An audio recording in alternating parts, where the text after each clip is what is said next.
So, what's the real difference between PR, advertising, and marketing? And in a world where AI can write just about anything for you, from headlines to automated outreach, what still requires human instinct and what can be automated?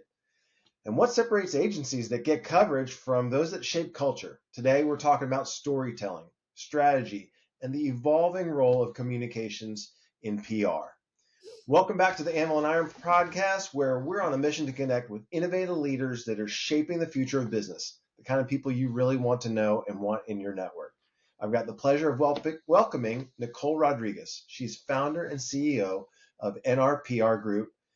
Thank you for joining us in the Anvil and Iron show, Nicole. Yeah, thank you for having me. Very happy to be here. Wonderful. Hey, there's only one you in the world, so tell us a bit about you and your journey into the world of PR. What drew Yeah. you into communications?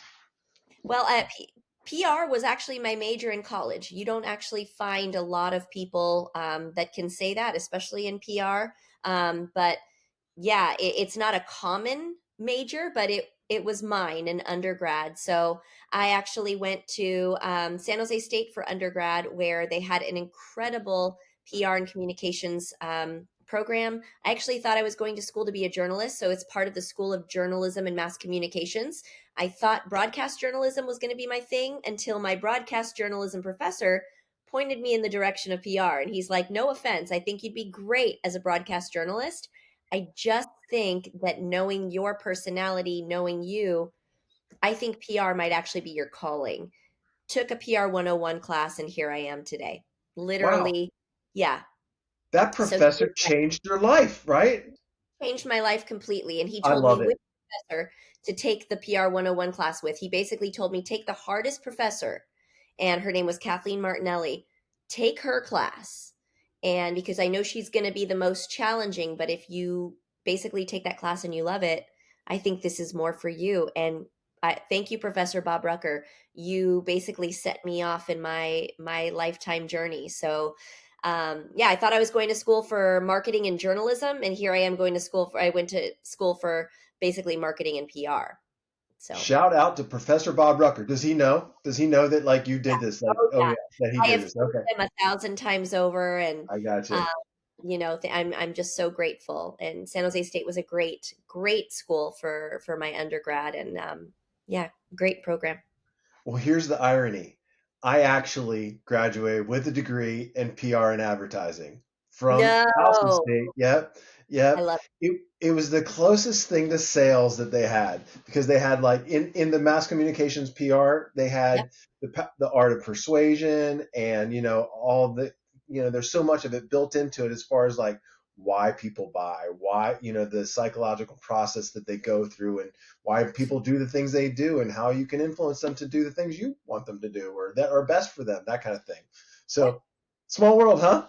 Yes, and the funny thing that you say that, it's funny because so many people are like, "Well, why wouldn't you go into sales then?" Because there are a lot of skills that translate over. And I said, I think for me, my motivation was never money. And when you're in sales, a lot of the time it's commission driven and finance is the driver. That just was never my heart. I had a drive for purpose and storytelling, and yes, we're quote unquote convincing different media to tell stories. So yes, that sort of sales skill translates over, but there's no money exchange. It's an exchange of ideas. It's an exchange of, I don't know, just thoughts and working on influence that way. So yeah, it's funny. Sales was not what I wanted to get into, even though there are similar traits. It's just money and commissions weren't my didn't motivate me.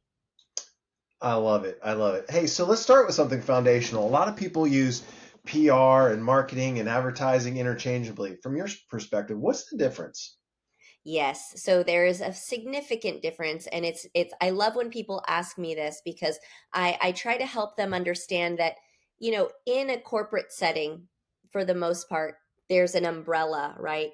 And the tip of the umbrella is usually marketing, because that's usually what executives can put their finger on. Oh, we need marketing.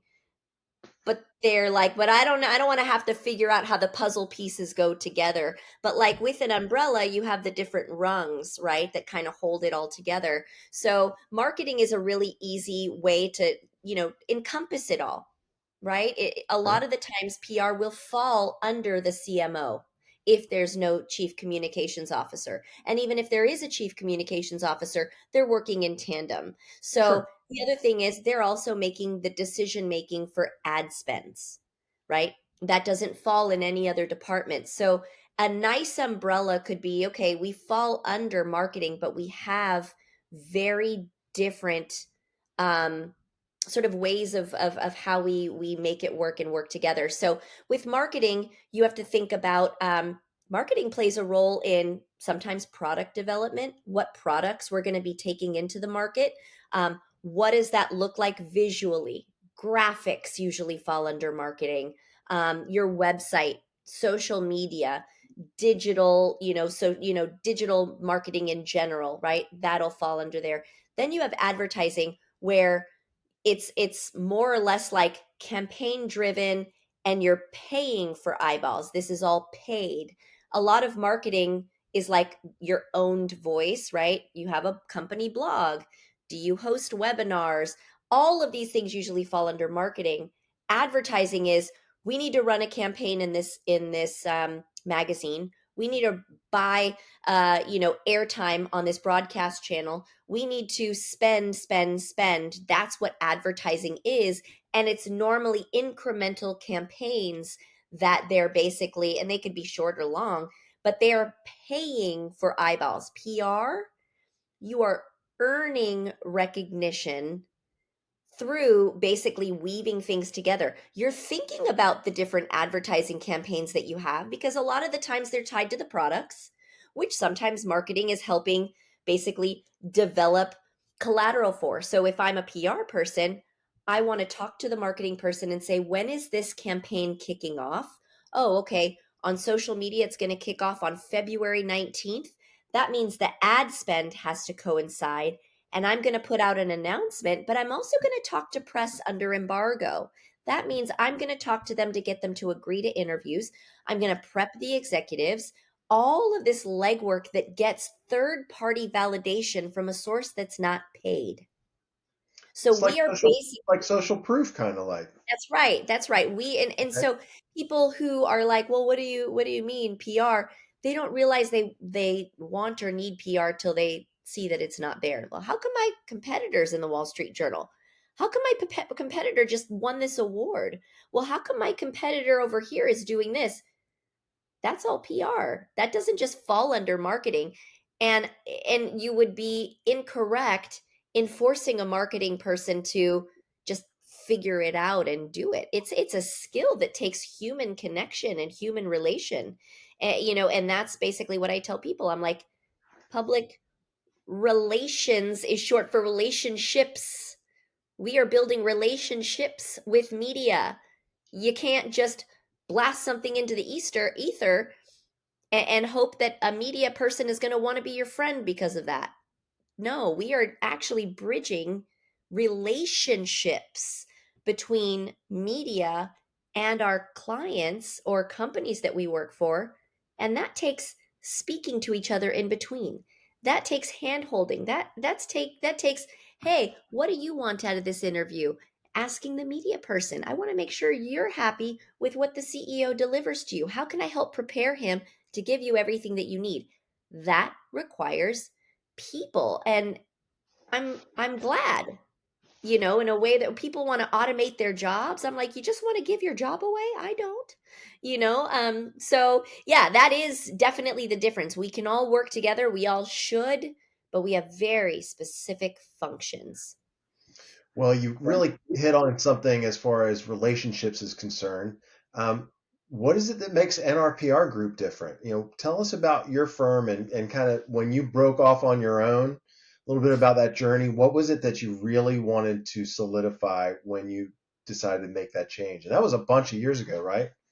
Yeah, that was well, we're celebrating almost 12 years now in business, which is great. I've been doing PR for 26, so I think that I felt Like, I had, mastered each of the levels. I'd been an intern and did great. I was an account coordinator, did great. Manager, director, senior director, vice president, so I feel like I went up the rungs, and I still had a whole career ahead of me, and I was like, "Well, I could stay at this large firm that I'm at and be president of my division, but it's just almost like a lateral bump. It wouldn't change my job in any way. It would just be like, oh, okay, now you're senior vice president and then president of the same division. Or you can completely challenge yourself to learn how to build a full-on business. And I come from a very entrepreneurial lineage. My grandmother owned a daycare, and she marketed it herself, and she was very successful and got to retire owning her learning center, which was daycare slash almost like, yeah, learning center for young children. My mom did the same. She, while she was raising us, opened up a daycare and was finishing going to college, and then opened up her own business. So I knew at some point I was going to probably open up a business of my own, and that's what I wanted to challenge myself on. I'm like, I'm guiding all of these entrepreneurs, but how do I get into their shoes and really learn it? So I was 14 years into my career before I jumped off and decided to start NRPR. And I really just felt really confident at that point that I had, sort of mastered the levels, because I knew mentorship is important in building a business. Well, how do I tell my future interns what to do if I've never been a good intern and known what should be expected at that level? So that was that, and I was, Hulu and YouTube were my clients at the agency I was at, and I was developing strategies for them, and they weren't batting an eyelash. They were like, yeah, that all sounds right. And I'm like, here I have these powerful CEOs and, marketing people looking at me and saying, yeah, Nicole, that's right. And I'm like, okay, I think I'm ready to go off on my own. And that's what I did. I kind of bet on myself, and here we are. That's awesome. So Yeah. back to that I know I hit you with two questions at once. What makes NRPR group different? Yeah. Share a little Great, bit great about that. question. That's right. There was that second part. You're right. It So was my fault. it goes back to when I was talking to my boss at the last agency that I was at. And I was trying to help him understand the struggles that my division, as it was growing, was facing. The turnover was high with junior employees because they were being stretched to be on, 9 to 12 accounts. And I'm like, how do you divide an 8-hour day by 12 accounts? Right. And how do you develop That's Mark. relationships with media in an 8-hour day? And he's looking at me like, well, we don't work 8 hours. Like, it's expected that we're all going to be working overtime. I get it. Yes. And for my level, I didn't mind. I was ready to go, and I had always been, but I said, but that can't be expected of just everyone who's getting to know PR. You're going to make them hate it before they have a chance to love it and appreciate that the extra time is sometimes necessary and can help them move forward. Um, and so I guess just because I worked for the Raiders as an intern, I worked in high tech, also, a tech internship before working for the Raiders. So I had high pressure, but I also had some time to ease into it and learn that I really loved it. And I said, I don't think that they're getting that experience. And I am spending more time rehiring than I am on my actual job and developing this division of mine. For it was the digital entertainment division of the firm. And he said, Nicole, you're never going to go to an agency where that's a thing. Like, what do you mean? Like, tell them build a list of 200 people, shoot out an email and see what sticks. And I'm like, so you're basically encouraging that, like, accidents with media will happen by accident because you're going to blast them and just hope for the best? Absolutely not. And I tell all of the people in my division, I'm like, I would much rather you send 20 thoughtful emails and make a connection than blast 200, and then they're going to basically hate us. And So yes, that long way was also causing stress for my team because they're like, "What do you mean? Can't I just build a list and hit send?" And I'm like, "You guys, you don't understand. That's going to handicap you in the end." And all of the PR people who are doing that are not going to have jobs because a monkey could actually hit, whatever and hit send. Like, you want to be thoughtful, you want to build relationships. When I worked for the Raiders, we invited the media on site and they were there. We were bringing them lunch down in the bullpen because, the Raiders would have food catered. I'd be like, "Yo, there's cookies in the kitchen."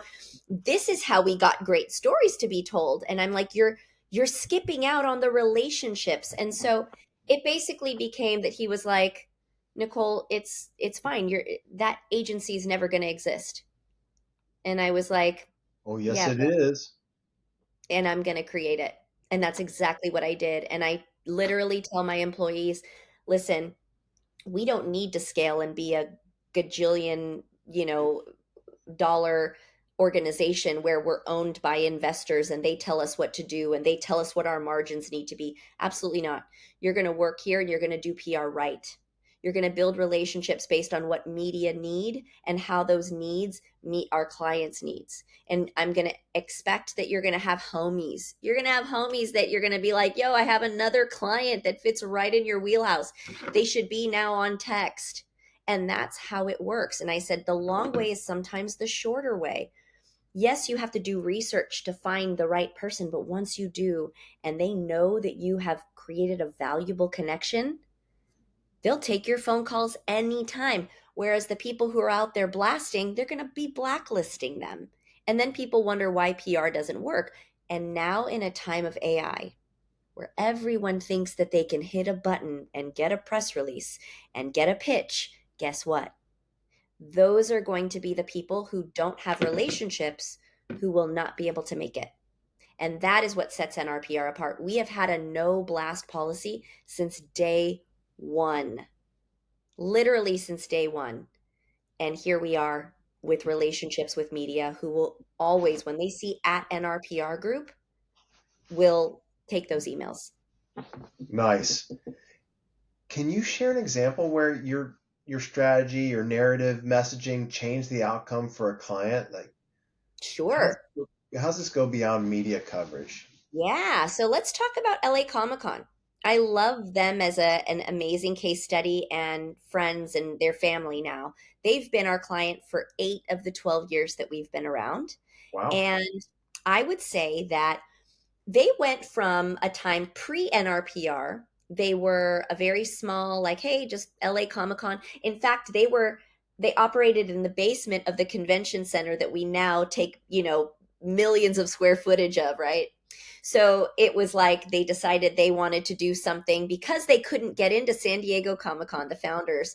They were like, "We're going to create something of our own. Hello, we're in LA, like the epicenter of entertainment. How do we not have a con?" So they did that. And I think the leadership team went through a few intervals where even Stan Lee became part of it. It became Stan Lee's Kamikaze Expo. And then eventually, Chris DeMolin, who is now the CEO of Kamikaze, he came back. He was one of the original, folks on the team. And he said, of all the years that we've had LA Comic Con, we've built it with our nerd and geek sort of like our crew, right? A lot of people who are into the Comic Cons fall under that category. And he says, you know PR's just never been anything we've ever had. I don't believe in it. We've tried it. We've had 3 other PR firms before, and no one knows how to set us apart. And here we are stagnant. And if you guys who came highly recommended do not basically level us up, we'll never do PR again. I vow to you, we'll never use PR again. He said, but if you do and you do well, you have the lifetime contract for as long as I'm the CEO. And I was like challenge accepted, sir. So here's what we did. I said, okay, now tell me again, what makes LA Comic Con different? He said, you know what? We're at the heart of entertainment. In San Diego, a lot of that is driven by the studios because it's so big. So you've got Warner Brothers, you have all of the big ticket items being announced there. Great. Not everybody can get access, just like we couldn't when we first did. We are the hometown, all types of entertainment con where everyone is accepted. There will always be room. We will make room for everyone. So if you are someone who is into cartoons or anime, you're into whatever, there's something for everyone. Great. I'm going to take that, I'm going to use that, and then we're going to roll out the red carpet to the media. Hey, we want you to come for free. We're going to roll out the red carpet for you. What is it that you're looking to do? We can't overpromise that you can talk to celebrities, but here's what you can get access to. And we would give them lists. When they checked in, we had handwritten thank you notes. We had a package of like, here's everything that you're going to want to see at the con. And we said, here's my cell phone number. If you are anywhere in the con and need access or someone to escort you somewhere else, you call us. They basically were like, we've never had this level of service. Basically, we're the media, and normally other events are pushing us off and saying, come here, do work, write about us, and get out. We're like, how can we help you get the best experience possible? The level of coverage, they went from having like zero to like, I think 9 press hits from the year before. They had like 100. And Chris was like, what just happened? And the media were like, can we talk to Chris, the CEO? And he's like, they want to interview me. And I'm like, yeah, you're the man. You're the one behind it. Let's do this. He basically shook my hand. He's like, no contract needed. You're in. This is it. And we went from, I want to say maybe getting, 100 or 200 press to come that first year. Last year in our, I guess, completed 7th year together, we're now in our 8th, 800 press from around the country flew into LA Comic Con. And it basically was our biggest and best show, 130,000 attendees. And he's basically like PR completely changed who we are and grew us to, basically where we are today. We have a list of homies to where I could call Eric from Nerd News Social and be like, yo, Eric, it's that time. And he's like, Nicole, this is how we talk to the press. Awesome. I love it. I love So, it. That's really cool. Thank you yeah, for sharing that. yeah. Um, how about for founders that might be listening? When should somebody, like, let's say it's got a kind of a young or a small company, when should they invest in PR? Mhm. Great question. Sorry, I needed a little caffeine boost. That's So, okay. I need a little tell vodka. there you go. Hey, even better. I always tell founders. I'll use EnvisionX, who's been a long time. I think 7 years with us. Um, I started working with Glenn, the CEO, who is like family to us now. When all he had was a website. He had a website, and he needed to figure out how to let people know what set them apart and what made them different. And I took a look at their website, did some narrative switching, making sure that some really strong messaging stood out for them, and then wrote their first announcement based on their very first client. I said, as soon as you have something noteworthy to celebrate, it might not be earth shattering, but it starts your PR marker. It's like putting a little stick in the sand and saying, this is why we're here, and this is when we got here, and this is the first few people who now trust us.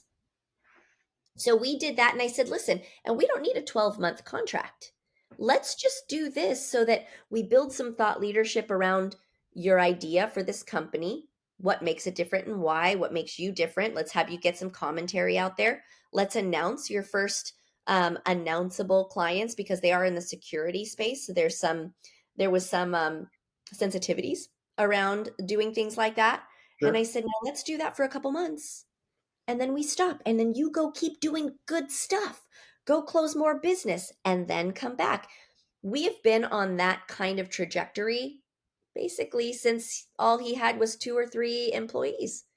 So it Oh, really just depends on the company, but I think the hard part is most PR firms want to lock you into 12 months because they're nervous that, like, oh, now we have to go look for another client. I've never been nervous about that. Got Then I'm like, you need us when you need us.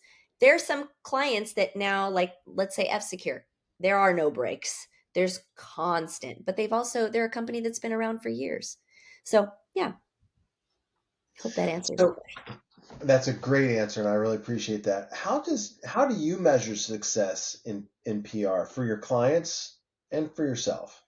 Yeah. So when we basically move the needle for a client or a company and they feel the shift, it's like, whoa, we're now getting recognized by places that didn't even know we existed.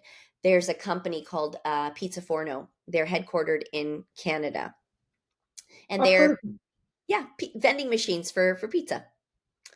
And they came to us and basically said, on the West Coast, nobody knows that we exist. I walk into rooms and people are like, "What do you mean vending machines for pizza?" And I was like, "Listen, here's what we're going to do. Give me some of your wins and let's announce that." And I think there was like a strategic partnership that they had made that was going to open up doors throughout at least Southern California, right? We were focusing on a region.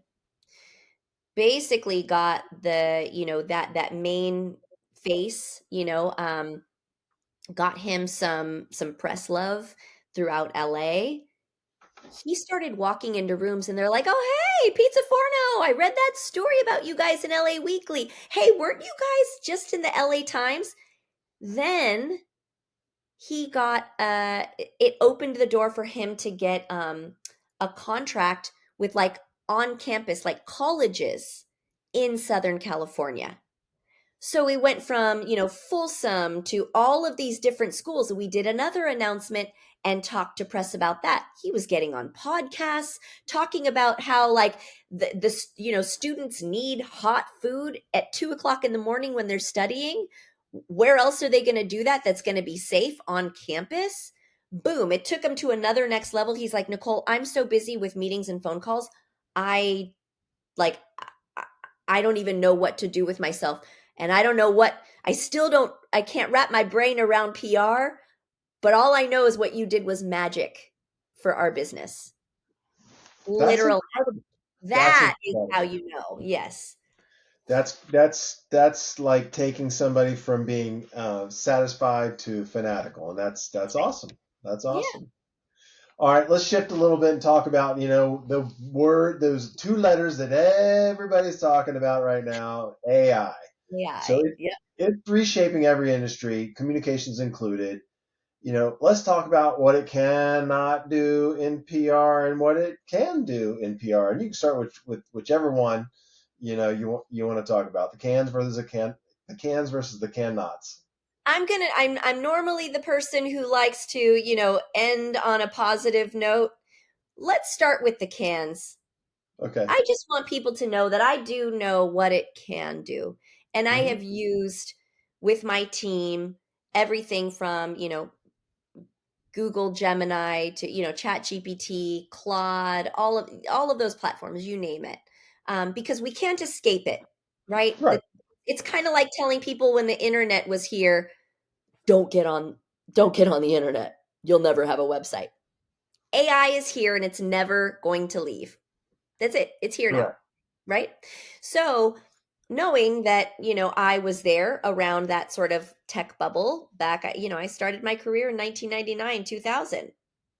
I watched all of this kind of, grow on that side. And I'm like, well, I'm not going to fight it. So here's what I need to do. I need to learn what it does, how it does it. And being someone who's now been in my career for 26 years, I know how to tell it to give me a couple of headlines like, you know what?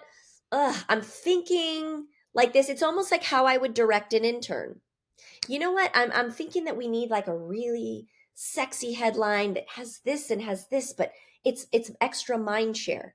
And then it'll say, "Okay, Nicole, blah blah blah," and it'll spit out 10 ideas and it's like, none of those work. However, if I puzzle piece this with this with this with this, there you go. That works. Okay?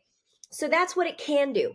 It can help fill in gaps where you might hit a wall, creative gaps. It can also, hey, write a press release for NRPR, blah, blah, blah. And I take a look at it and I'm like, oh, absolutely not. Absolutely not. Hold on. And then you're giving it direction and direction and like you're directing an employee. So what it can do is take direction to get you to a place to where if you already know what the final outcome should look like, you know what a good final outcome should look like, then you're fine with certain tee-ups. But what it can't do, if you're a CEO and you've never done PR and you want to write a press release, and one of my clients tested me with this, hey, can't we shave some of the hours by just having AI write the press release? I want you to try that. So I told him, go ahead, try that. Go ahead, put in the press release. Send that to me. I want to see what it spits out. Oh, here's the press release. And I'm like, this is the most garbage thing I've ever read. It has no AP style. It's burying the lead. It's telling a story versus sharing the facts. If I'm a media person, I know that this was AI and I stop reading it after the subhead. So no, I'm going to take this. I'm going to go ahead and put it in the trash. I'm going to send you my version. Now, my version did have some tee-ups from, different walls that I hit and I used AI to like, ooh, clean that up, piece that together for me. So I did enhance it with AI, but I gave that to him and he's like, oh, that's what we're going to use.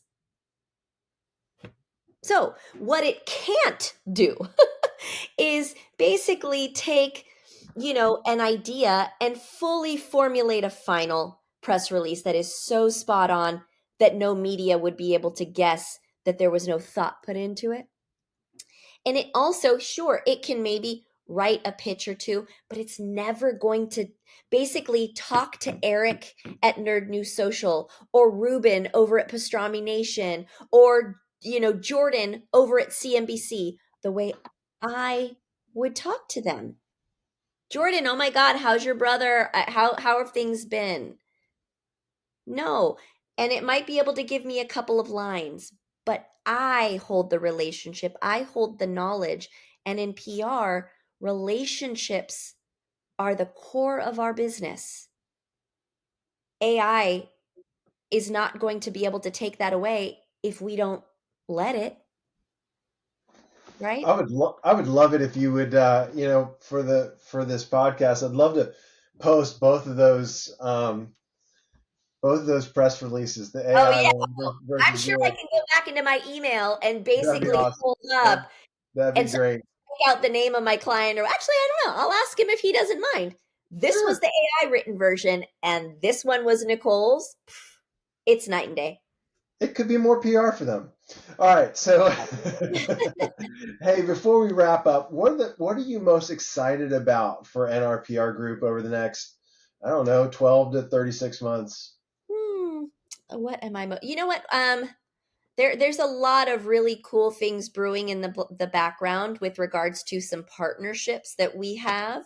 Um, and some partnerships that we're going to be adding on to basically enhance some service offerings that we give to our clients. So I'm definitely excited about that. Excited about more events that we're going to be working with. Brickcentric, which is kind of like the LA Comic Con, but for Lego enthusiasts. Okay. That's a brand new client, which kind of has given us a similar, challenge. Like, hey, if you can figure out how to get press to care about this big Lego convention here in LA, that you have another lifetime contract. And we love events because it gets us face to face with the media who physically come. That's worth its weight in gold. And so we're really excited that they've entrusted us, and that we're going to be building there. So yeah, there's a lot, but the beauty is our team has been intact for years. Our average is 7 years, literally 7 years with us, and we're only a Wow. 12-year-old company. Wow. So That yeah, says a lot. That says a lot about your leadership. yeah, Um, thank that's awesome. Hey, have lightning round. What's your morning ritual that you can't live without? you. Ooh, morning ritual can't live without. Oh, playing with my dog. He's good Oh, for my soul. that's Yeah. good. Yeah, Um, I have two, so it's it's either Nala or Anakin. So because I live in northern and Southern California, but yes, I'm a dog person, so I think just getting my dog fix in the morning. Gotcha. Better than getting your dog fixed in the morning. That's good. Yes. Nala and Anakin. So you're at the Lion King and Star Wars Con as well. Yes. Yes. That's Yes. you. That's me. You could just do your hair up in like the side buns, and you got Princess Leia, right? Which I did. So my family, my handsome other half was a Han Solo, and my stepson was a stormtrooper. Anakin was, of course, Darth Vader, and Star Wars, Princess Leia. Well, I don't Yes. know how old your stepson's stormtrooper is, but if he gets the white and black Silverado E version, it looks exactly like the truck that a stormtrooper would own. It is. My son has it. Really? It's incredible. It's great. Okay, I have to look that up. Yeah, it's super awesome. And 460 miles of on one charge. It's insane. All right, Wow. Okay. there was my plug for Chevrolet. We'll go eat some apple pie a little bit later. All right, this has been a wonderful conversation, very thoughtful. I really appreciate it. Thanks for sharing your perspective on storytelling, but specifically how relationships make that happen. So Absolutely. I really do appreciate that. For listeners who want to connect, where should they find you? Yeah, info at nrprgroup.com will ensure that even if I'm out and about, somebody from my company will get that email and direct it to me. And then our website is just nrprgroup.com. And then all of our social media is at nrprgroup, in terms of like that handle is universal across all social media. That is great. So, to everyone else that's listening, thanks for joining the Anvil and Iron podcast. Keep building, keep forging, and we'll see you next time. My pleasure.